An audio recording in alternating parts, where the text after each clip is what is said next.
The camera hums softly in the interrogation room, a thin strip of fluorescent light buzzing above the cold metal table. Staff Sergeant Cole Rourke sits handcuffed, shoulders tight, a bruise blooming dark beneath his left eye. Sweat gathers at his collar as he keeps repeating the same line to the investigator across from him. Nothing really happened. It was all a misunderstanding. But his voice trembles, and his gaze won't stay still. He finally lowers his head, almost whispering, like he's afraid of the words themselves. They didn't know she was a hunter. The room goes quiet. Even the air seems to stop moving. On the recording, that sentence hangs there like a warning. Something about it doesn't sound like bravado. It sounds like regret. Hours earlier, the day had felt normal. Leah Monroe stepped through the front gate with a quiet nod to the guard, carrying a plain bag and wearing simple, civilian-style clothes. No medals. No posture meant to impress. A few Marines smirked, nudging one another, already deciding who she was before learning her name. Calm. Invisible. Easy to underestimate. Before we begin, make sure to subscribe to FOB Veteran Stories so you never miss these true tales of courage. And tell us in the comments, where are you watching from today? Leah Monroe stepped off the shuttle bus just after first light. The sky over the base still washed in that pale gray that made everything look colder than it really was. She wore her Navy uniform neat and regulation sharp, but her ribbons were modest, a quiet row instead of a declaration. At 35, she blended into the movement of the morning, just another officer crossing the pavement. If you looked quickly, there was nothing about her that demanded attention. Her hair was pinned back without drama, no extra shine, no loose strands for flair. She walked like someone who did not need to arrive anywhere first, did not need to be seen arriving at all. Because Leah was used to walking into rooms where everyone thought they knew what she was before she ever opened her mouth. A staff officer, a paper mover, a quiet specialist from some office in Norfolk. People built those stories in their heads the moment they saw the plain name tape on her chest. Leah did not correct them. She spoke softly when the gate guard asked for identification, her voice even and calm. The young Marine at the gate barely looked up at first, more interested in the logbook than the woman in front of him. When he finally glanced at her orders, something flickered across his face at the embossed seal, but he covered it quickly with professionalism. He waved her through, still thinking of her as someone harmless. Leah walked away at an unhurried pace, but her eyes were never idle. In the first 30 seconds, she counted the cameras at the gate, tracked the angles they did not quite cover, and noted the blind spot behind a concrete pillar. She did it all in a single sweep, then let her gaze relax, as if nothing had registered at all. That was the thing about Leah Monroe. She scanned a space once, top to bottom, and after that she did not need to keep looking. Entrances, exits, sidelines, places a person could disappear or be cornered, all of it clicked into a quiet map in the back of her mind. Once the map was drawn, she moved like someone who could find her way out in the dark. Inside the administration building, she checked in with a petty officer who barely hid his boredom. The man handed her a visitor packet and a schedule for the week, tapping the folder with one finger. Readiness assessment briefings, he said, like the phrase itself was enough to make his eyes glaze over. Leah smiled politely and thanked him. She let the label hang in the air. Readiness assessor. That was the story they had been given. She signed where she needed to sign, asked fewer questions than most inspectors would, and allowed the petty officer to assume she had done this 100 times before. In a way, she had. Just not always with clipboards and conference rooms. When she chose a seat in the waiting area, she did it without hesitation, but not without calculation. She slid into the chair at the end of the row, back against a solid wall, facing both the hallway and the door. There were empty seats closer to the television and the coffee station, but she ignored them. Her habit of never sitting with her back to a door was automatic now, etched deeper than any regulation. Outside, the base was fully awake. Troops moved in clusters toward formations and workspaces, boots thudding in uneven rhythm against the pavement. A group of young Marines passed the window, laughing loud at some joke Leah could not hear, their energy big and messy in the early light. One of them glanced in, took in the sight of a calm Navy officer alone with a folder, and dismissed her in a single blink. On the main walkway later, she felt those same kinds of glances again, quick, measuring looks that bounced off her like pebbles off armor. To them, she was a visitor with a clean uniform and a small bag, someone who did not smell like the dust and oil of their day, someone whose shoes looked too new. Someone who did not belong to their private world of inside jokes and shared misery. Leah let them think it. She did not take pride in their underestimation, but she did not resent it either. It was simply a familiar part of the landscape, like the sound of distant cadence calls or the scent of jet fuel in the wind. Underestimation had been following her for years. She had learned to let it work for her. In the small, temporary lodging room assigned to her, she set her bag on the bed and paused a moment in the doorway. The curtains were thin. The single window overlooked a side lot where no one lingered. The bathroom door did not quite close without a shove. Leah took all of that in with one slow exhale. She walked the space once, fingertips grazing the wall where a camera would be if there had been one. There was none in the room, but she could tell where a previous mount had left, a faint scar in the paint near the smoke detector. The base wanted visitors contained and comfortable, not watched around the clock. Or at least, that was the story they preferred to tell. Leah unpacked quickly. A few changes of clothes, a laptop, a notebook worn at the edges, no extra weight. On the small desk were her official briefing materials for the week, all about readiness metrics, training cycles, equipment maintenance. Those were real enough to pass any casual inspection. They were not why she was here. Her real mission sat encrypted on a drive tucked into the notebook, a collection of patterns and complaints that had not quite been allowed to become cases. Names, dates, late-night medical visits, cameras that went offline at the wrong moments. Phrases like insufficient evidence and resolved informally, repeated so often they almost lost their meaning. Almost. She skimmed the surface of those notes now, not for the first time, letting the weight of them settle into the familiar place in her chest. There was a predator network here, not of one man, but of several who had learned to move like shadows through the cracks of the system. Her cover as a readiness assessor was the key that had unlocked the gate. What came next would not belong in any written schedule. Her phone buzzed once on the desk, the name on the screen pulling a softer look across her face for the first time that morning. She answered and leaned against the wall, letting her shoulders rest for a moment. Her mother's voice came through warm and worried, asking if she had arrived safely, if the base was nice, if people were treating her well. Leah smiled, the kind of smile no one on base would see. She kept her tone light, describing the weather, the lodging, a harmless joke the gate guard had made about inspectors always finding dust. She did not mention the pattern of bruises in the files, or the way some women's statements had simply stopped mid-sentence in the records. She did not say how familiar the silence around those details felt.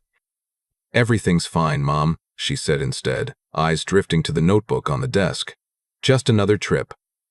I will call you when it is done." After she hung up, the quiet in the room felt heavier than before. Leah stood there a moment longer, phone loose in her hand, listening to the muted sounds of the base beyond her thin walls. There were stories here she had not heard yet, stories that had been buried under paperwork and fear.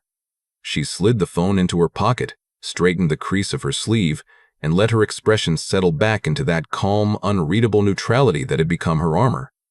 Whatever was waiting for her outside that door, she had carried worse before. No one here knew that part of her life. For now, it was enough that she did. By mid-morning, Leah had begun to recognize certain voices on the base before she ever saw the faces that belonged to them. There was a particular kind of laughter that carried farther than the others, the loud, careless kind that assumed the world was its audience. She heard it near the motor pool first, bouncing off the sheet metal walls and spilling into the open lot like music nobody had asked for. When she turned the corner, she saw them. Staff Sergeant Cole Rourke leaned against the hood of a vehicle with his arms crossed, smirking at something only he found funny. Corporal Mason Hale tossed a wrench from hand to hand, talking with his mouth full of sunflower seeds. Specialist Trent Calder leaned over his phone, showing a video to the others, while Private Evan Lott lingered at the edge of the circle, laughing mostly when the others did. They talked like the world behind them did not exist, like the entire work area was just their stage. Women passing on their way to supply were invisible, unless one of the men wanted to draw attention to them. When that happened, the tone always shifted. Not openly crude, not enough for a report, but layered with something dismissive and cold, as if those Marines were props instead of people. Leah didn't linger. She walked the perimeter of the lot, taking in inventory tags, maintenance logs clipped to vehicles, how often the sign-up board actually matched the equipment in the yard. She could feel their glances slide over her and then away. To them, she was another clipboard in uniform, nothing more. It was later, inside the logistics office, that she saw the first crack in the story they were all pretending to live in. A stack of requisition forms had been processed twice, equipment marked as replaced even though the spare parts were still in unopened crates. Leah stood quietly at the counter, studying the numbers. Something in the chain of accountability was broken. She called the duty sergeant over and walked him through it politely. He shrugged and said it was probably paper confusion. Leah smiled faintly and explained step by step how the oversight affected readiness, how a convoy would roll out thinking gear had been serviced when it hadn't. It wasn't an accusation. It was simple math. Cole Rourke appeared in the doorway halfway through, drawn by the conversation or by the shift in mood. He listened for a moment with a lazy expression and then cut in. "Calm down, ma'am," he said, grinning as he leaned on the file cabinet. "This is real work. Not everything can be perfect on a spreadsheet." The room warmed with laughter. Even the duty sergeant chuckled, relieved someone had reshaped the moment into a joke. Leah just looked at Rourke, not angry, not embarrassed, just measuring. Then she returned to the paperwork without answering him. The laughter faded in layers, one voice at a time, until the silence felt like someone had closed a door. A few Marines shifted uncomfortably. Rourke's smile faltered a little, like a man who had expected an easier fight than the one in front of him. What would you have done in that moment? Most people either snap back or retreat. Leah did neither. She finished her explanation, marked the correction clearly, and handed the folder back with a nod.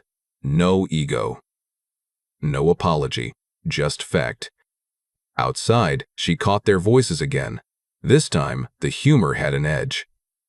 She heard Mason say something about inspectors thinking they run the world, and Calder laughed too quickly, as if he wanted approval more than he wanted to be funny. Evan Lott stayed quiet, eyes down, but he stayed close to them anyway. Proximity can feel like safety when you don't know where else to stand. The second confrontation wasn't really a confrontation at all, not in the way anyone else would have defined it. It happened near the back of the recreation center, where the walkway narrowed between two buildings. A young female Marine had taken a shortcut there, arms full of files, distracted and moving quickly. Rourke and Hale stepped in just enough to make the path feel smaller. Their voices softened, lower and friendlier on the surface, but there was a new texture underneath. Comments about her being in a rush, about how she should slow down and talk a minute. Jokes that sounded gentle if you only heard the words, not the tone that wrapped around them. Trent stood with his phone loosely in his hand, not filming, just there. Evan kept watch on the corners of the corridor. None of them blocked her physically, but the message was clear. They controlled the moment. Leah was 30 feet away, talking with an admin clerk. She didn't break her conversation. She didn't step in. She finished her sentence slowly, hands still, posture relaxed. But her eyes, the fraction of time they shifted, as if by accident, captured everything. The young Marine laughed nervously. She found an opening and slipped past them, walking faster than before, carrying that uneasy weight that stays with you long after you leave a place.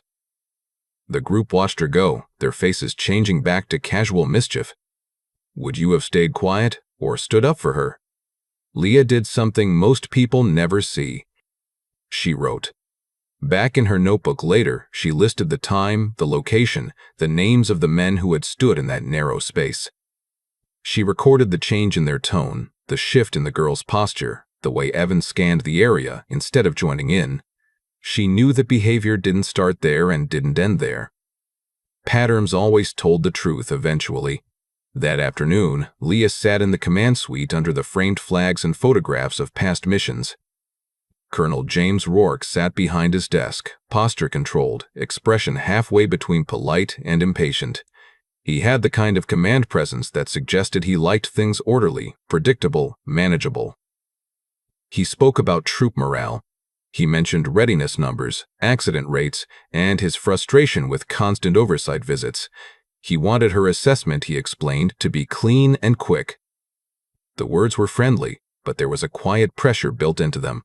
Leah listened carefully. When he finished, she nodded once and asked for 3 years of training rosters, incident logs, medical visit summaries, and camera maintenance reports around the older parts of the base. The colonel's pen paused over his notepad. It was only a heartbeat, half a second of hesitation. But it was enough. His eyes narrowed slightly, not with anger, but with calculation. He asked why she needed that level of detail for a readiness assessment. She answered simply. She wanted to evaluate systemic preparedness, overlapping factors, command climate. She used the right vocabulary, the kind that left little room for argument while saying almost nothing about her true objective. He allowed it, eventually, but he reminded her, gently, that too much digging could unsettle a base working hard to stay focused. His tone never changed. He was not a villain. He was a man who preferred a quiet ocean to a storm that might reveal what was beneath the surface. By the time Leah left the building, the rumors had already started to swirl. They always did when someone asked for records instead of smiles. "She's just another inspector," someone said near the exchange store. "Don't worry, she'll leave," another replied near the chow hall, as if they were comforting themselves more than anyone else. But whispers travel faster than jokes. In the maintenance bay, one Marine mentioned seeing her stare at the camera logs too long. In the admin office, another said she didn't laugh at any of the usual comments. That detail unsettled people more than anything else. The laughter that had filled the base earlier in the day softened to something thinner. When Leah walked by now, conversations lowered just enough that she could not hear the words. Faces turned away too quickly, then peeked back when they thought she would not notice. Crowds have their own instinct. They can sense when something is about to tip, when the person they joked about might actually be standing on ground they should have respected all along. Leah continued moving through her schedule, clipboard in hand, just as quietly as when she arrived. But beneath the hum of the base, a new current had begun to flow, and whether they realized it yet or not, the men who laughed the loudest had already stepped into the center of a story they could no longer control. The older parts of the base always felt different, as if time had slowed there and never caught back up. Paint peeled just a little more along the window frames. The concrete smelled faintly of bleach and damp air. Leah walked the path toward the old recreation building with a clipboard tucked under her arm, the same way 100 other inspectors probably had over the years. The rumor about this place had reached her before she ever saw it. Cameras that conveniently went offline, doors that stuck at the wrong times, nights when people came and went with no record. On paper, it was a harmless fitness and morale space. In reality, it had become something quieter and far more useful to people who needed to hide. Leah paused just outside the entrance. She didn't look around dramatically. She didn't linger as if searching for ghosts. She simply studied the structure with a stillness that was almost clinical. The buildings sat at the edge of the complex, far enough from the main foot traffic that you could come and go without too many eyes tracking your path. A narrow alley ran behind it, leading to a service door that rarely saw use. If someone wanted privacy, they would find it here. She stepped inside. The air was cooler and the lighting hummed faintly overhead, flickering at irregular intervals like a tired heartbeat. A corkboard held outdated flyers and generic reminders. A small cluster of officers played quiet ping-pong in the far corner, acting like this room had no secrets. Leah nodded to them politely, then let her attention slip to the far corridor. As she moved, she reached to adjust her sleeve, and for a fraction of a second, the fabric lifted. A thin white scar crossed the inside of her forearm, neat and surgical, the kind that came from something deliberately repaired rather than clumsily stitched. It disappeared just as quickly as it had appeared, but anyone with the right background would have recognized it for what it was, the aftermath of something serious. No one said anything. No one asked. And Leah acted as though nothing unusual had been shown at all. In the locker room, she opened a small storage bench to check maintenance tags. Her bag rested against her leg, the zipper slightly open. A small metal trident charm hung from an old cord inside, its edges worn smooth. She reached in to shift the bag, and the charm caught the light for just a second before vanishing back into the darkness. There was no label. No story attached. Just a quiet relic, treated not like a trophy, but like a memory she didn't intend to share.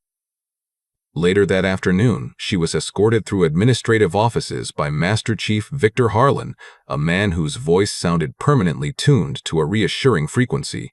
He smiled often, joked about paperwork, and carried himself like someone who had spent years being the answer to other people's problems.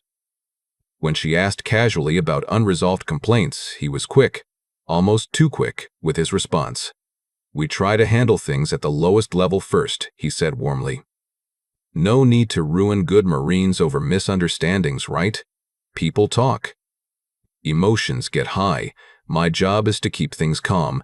He said it with such confidence that anyone else might have nodded and moved on.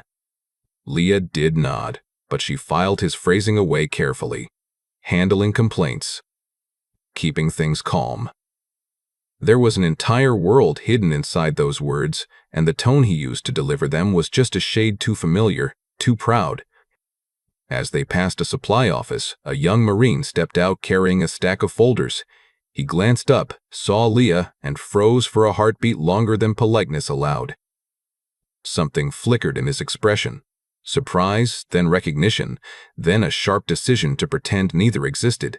He looked down, muttered an apology, and disappeared back into the hallway without another word. Leah watched the empty doorway for a second. Then she kept walking. The next morning before dawn, the gym was nearly empty, a few treadmills. A scattering of free weights. Leah took a quiet corner and began moving through a series of exercises with the kind of patience that made them almost meditative.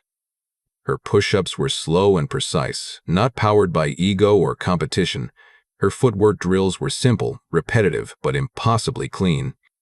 She moved like someone who knew exactly how her body reacted under pressure and had learned to make every motion cost as little as possible. There was no show. No grunted performances, just discipline. Across the room, an older chief petty officer paused mid-stretch. He watched for a moment, trying to place what he was seeing. There was nothing flashy to point at, no obvious bravado. And yet something about the economy of movement, the total absence of wasted effort, unsettled him. It reminded him of the few times he had trained with people whose job descriptions never made it onto open rosters. He looked away, told himself he was imagining things, and kept stretching. By the end of the week, a pattern had begun to weave itself through the edges of the base, a scar that shouldn't have belonged to a desk officer. A trident charm that no one dared ask about. A master chief whose confidence in handling things quietly felt too polished. A young Marine who recognized Leah like she belonged in a chapter of a story he was afraid to read aloud. None of it was proof. None of it was loud. But together, those details settled over the base like a whisper spreading through the hallways. Someone was here who wasn't what she seemed. And not even Leah, with her controlled calm and steady breathing, could stop that truth from slowly taking shape in the minds of the people watching her from a distance, unsure whether to be comforted or afraid. Leah knew the files could only take her so far. Reports were fragments. Patterns were shadows. If she wanted truth, she had to go to the people who had lived it. So, on a gray afternoon, she signed out a pool car with no markings, set her route quietly into the GPS, and drove off base without telling anyone where she was really going. The first woman lived 2 towns away, in a small apartment above a laundromat that smelled faintly of detergent and loneliness. She opened the door slowly when Leah knocked, studying the uniform before studying the face. Suspicion came first, then exhaustion. They sat at a kitchen table that had seen better days. Leah didn't press. She let silence work for them until the woman finally spoke. The story unfolded in pieces. A Thursday night, laughter that turned into pressure, a complaint filed and then gently dismantled by people who said they were protecting her career. Leah wrote in her notebook, but she also listened with her whole posture. She nodded when needed. She apologized when the woman faltered. "You deserved better from us," she said quietly. "From all of us." The woman's anger flickered between 2 poles, fury at the men who had cornered her and an even deeper wound from the institution she had trusted. Betrayal from the outside is one thing. Betrayal from inside a uniform feels like being abandoned by family. At the second stop, a former Marine met her in the back room of her parents' house. She kept her hands clenched the whole time she talked, as if she was holding something together that might otherwise break. She told Leah how someone had suggested she move past it for the sake of the unit. That line still echoed in her head at night. Leah didn't argue. She didn't say what she was planning. She only said, "I believe you," and the woman nodded without quite believing it yet. By the 4th interview, Leah was carrying more than names and dates. She was carrying the sound of cracked voices and the heaviness of women who still loved the service but no longer trusted parts of it. When she returned to base that evening, the sunset lit the buildings in a warm glow that felt almost cruel in contrast to the stories she had just heard. Meanwhile, Rourke's crew kept orbiting her world like circling birds. Their laughter had changed. It wasn't as loud now, more watchful, more focused. Calder whispered something when Leah walked past the parking lot, and Hale chuckled in a way that wasn't funny at all. Evan Lott watched silently, caught between admiration and dread. Predators rarely think of themselves as predators. They think in terms of territory.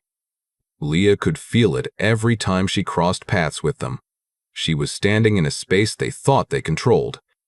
That night, she made a deliberate choice. She walked toward the recreation building just before it fully slipped into evening quiet. The sky had turned deep purple, and the last joggers were heading back to the barracks. Leah's steps were unhurried, her face unreadable. Inside, the building felt more isolated than it had during the day. The echo of her footsteps followed her down the corridor. She placed a towel on the bench near the plunge pool, as if she belonged there. She let the sound of water drip from the pipes, steady and rhythmic, carrying down the hall. Some signals don't need words. Boots approached behind her, the sound deliberate and unhurried. Cole Rourke arrived first, his smile soft and easy like always. Mason Hale positioned himself just behind him.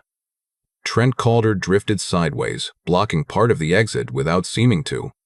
Evan Lott hovered near the doorway, eyes flicking between Leah and the hall. The room grew smaller without anyone actually moving closer. They spoke politely at first, all practiced charm. "You're working too hard," Rourke said lightly. "This is where people relax." Their tone had changed from earlier in the week, warmer on the surface, colder underneath. They talked about unwritten rules. About how things flowed better at night when certain people didn't ask formal questions. Leah didn't back away. She didn't play along either. She simply watched them with a kind of sadness that none of them recognized in time. Then Mason reached for her arm to guide her, just enough contact to make the point without giving anyone grounds to complain. Her movement was almost invisible. A shift of her hips, a small rotation of her wrist. There was no dramatic twist, no slamming impact. 1 second Mason had control of her sleeve, and the next he was on the ground with his breath knocked from his lungs, staring up at the ceiling in shock. Calder froze. Rourke's smile vanished. Even Evan Lott leaned forward, as if trying to understand where gravity had gone wrong. Leah remained standing in exactly the same place she had been. Her heartbeat had barely changed. She didn't step forward. She didn't tower over them. She gave them nothing to react to. "Believe," she said calmly. "Now." Her words didn't carry force. They carried certainty. The sentence landed in the room with a weight none of them could explain. Rourke's jaw tightened. Pride fought with instinct, and instinct won. He nudged Mason up, muttered something about just checking in, and motioned the others toward the hallway. They left not in anger, but in that unsettled quiet a person feels when they realize they have been standing next to something dangerous without knowing it. Evan glanced back once before disappearing. It wasn't fear exactly. It was respect, mixed with a question he could not yet form. Leah waited until the hallway was empty. Then she picked up her towel, folded it neatly, and walked out as if nothing had happened. No raised voice. No threats. No mention of consequences. Yet word travels in ways silence never can. By morning, the story had spread through the base in fragments. Nobody could agree on what had happened. Some said Hale had slipped on the wet tile. Others insisted Leah had barely touched him. A few swore they had seen her move faster than anyone should have been able to move. The truth was simpler and more unsettling. Something had happened in that room that none of them could explain, and Leah had walked away untouched. Respect began to grow, not in the way people admire medals, but in the way soldiers quietly acknowledge someone who has been somewhere they themselves have never gone. Still, nobody knew who she really was. And Leah, who had just placed the first real line in the sand, continued to move through the base with that same measured calm, carrying answers she wasn't ready to reveal, and secrets the men who mocked her were only beginning to fear. The briefing room was already tense when the visiting Navy captain walked in, carrying a slim folder tucked against his side. Command staff filled the long table, papers stacked, coffee cups half finished. Leah sat near the end, quiet as always, waiting for the meeting to begin. Colonel Rourke welcomed the captain with polite formality, exchanging the ritual phrases of rank and respect. The captain nodded, scanning the room as he took his seat, and then he saw her. The change was instant. His shoulders squared. His tired posture straightened as if someone had called him to attention. He studied Leah for a moment, not with curiosity, but with recognition. He did not greet her by name. He did not call attention to her presence. But something in his expression carried a weight only a few in the world could read. When the colonel leaned closer to clarify some logistics point, the captain lowered his voice. The conversation looked casual. It wasn't. "Sir," he murmured quietly, keeping his eyes forward. "She's naval special warfare." The word slipped into the air like a spark into dry grass. The colonel went still, pen hovering above the pad. Across the table, a lieutenant blinked twice, unsure whether he had heard correctly. The operations chief shifted in his chair, glancing subtly toward Leah as if reassessing every moment she'd spent on base. A whisper worked its way down the line of officers. Someone mouthed it instead of speaking. "SEAL?" Another officer leaned toward his neighbor. "She was a SEAL?" he breathed, barely louder than the rustle of paper. No one dared ask her directly. Leah didn't move. She didn't nod. She didn't deny it. She simply kept her gaze rested on the documents in front of her, as calm as she had been since she arrived. The silence changed quality. It thickened. It carried shame now. Shame for jokes made too easily, doubts voiced too loudly, and for the moments when seasoned men had mistaken quiet for weakness. Meetings resumed. Voices lowered. And everywhere around the table, posture shifted into something closer to respect. The kind given not just to rank, but to someone who had earned it somewhere far beyond paperwork and conference rooms. The formal briefing took place the next morning in a room built for order and certainty. The walls were lined with maps, readiness charts, and framed commendations that spoke of decades of service. A screen glowed at the front, waiting. Chairs filled slowly as officers and senior enlisted filtered in, each one aware that something had shifted since yesterday. Leah stood beside the screen, a simple remote in her hand. She didn't take the head of the table. She didn't need to. The visiting captain sat to the colonel's right, his expression unreadable. Master Chief Harlan positioned himself near the back, arms crossed casually, as if this would be another meeting he would quietly steer. When Leah began speaking, her tone remained calm, almost gentle, but every sentence landed with precision. She walked them through complaint histories that seemed unrelated at first, then overlaid them with timelines. She highlighted nights when cameras mysteriously failed. She showed transfer requests submitted days after unofficial counseling sessions. Slide after slide, the randomness fell away. A pattern emerged, not accidental, not isolated. Organized. Maintained. The room grew still. Pens stopped tapping. Leah continued, never raising her voice. The same names appear repeatedly, she said, not always as subjects. Often just nearby, present, unquestioned. When she displayed the first corroborating statement from a former Marine, Master Chief Harlan cleared his throat. "With respect, ma'am," he said, forcing a relaxed smile, "these are emotional recollections. Memories get shaped over time. We handle things." The captain didn't even turn his head. "Master Chief," he said quietly, "let her finish." Harlan's jaw tightened. He leaned back, saying nothing. Leah advanced to the final section. Medical photos. Unfiled follow-up visits. Messages advising silence for the good of the unit. The deeper she went, the more the colonel's expression shifted. He wasn't defensive now. He looked wounded, as if the ground under his command had betrayed him and he hadn't known to look down. When she concluded, she set the remote down and folded her hands lightly. No dramatics. No speech. Just truth laid bare in front of men who could no longer pretend they hadn't seen it. The captain spoke next, his tone firm. "We have coordinated with NCIS and JAG. Actions will begin immediately." The door opened. Military police entered the room with patient professionalism. They didn't rush. They didn't announce. They simply walked to assigned positions as if this had been rehearsed. Master Chief Harlan's confidence cracked first. He took one slow step back, then stopped when an MP calmly raised a hand and asked him to remain where he was. Two others exited to locate personnel named in the briefing. Down the hallway minutes later, boots echoed with a strange, quiet dignity. Cole Rourke was escorted out of his office, not in handcuffs yet, but with enough formality to erase any illusions of misunderstanding. Mason Hale followed, face pale and furious. Calder looked confused. Evan Lott stared at the floor, swallowing hard. As Rourke was guided past the corridor intersection, Leah stepped into view. She didn't speak. She didn't stare him down. She simply stood, composed, an unbroken line of calm. Rourke paused for just a second.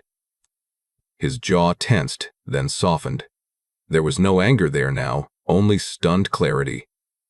He gave a small nod, not of friendship, not of apology, but of acknowledgement. He finally understood that the woman he had dismissed as harmless had been the storm all along. The MPs continued their work. The colonel remained in the briefing room longer than anyone else, staring at the blank screen like it had shown him a mirror he could not look away from. Somewhere in that pause, he accepted responsibility without yet knowing what it would cost. By afternoon, a hush had settled across the base. Conversations lowered not out of fear, but out of reverence for something that had finally been dragged into daylight. Women moved a little differently through the hallways, shoulders a touch lighter. Silence wrapped the installation like a flag at half-staff. Heavy. Respectful. Necessary. The base did not return to normal. It simply began to become honest. Over the next days, phones rang in offices that had once closed their doors too quickly.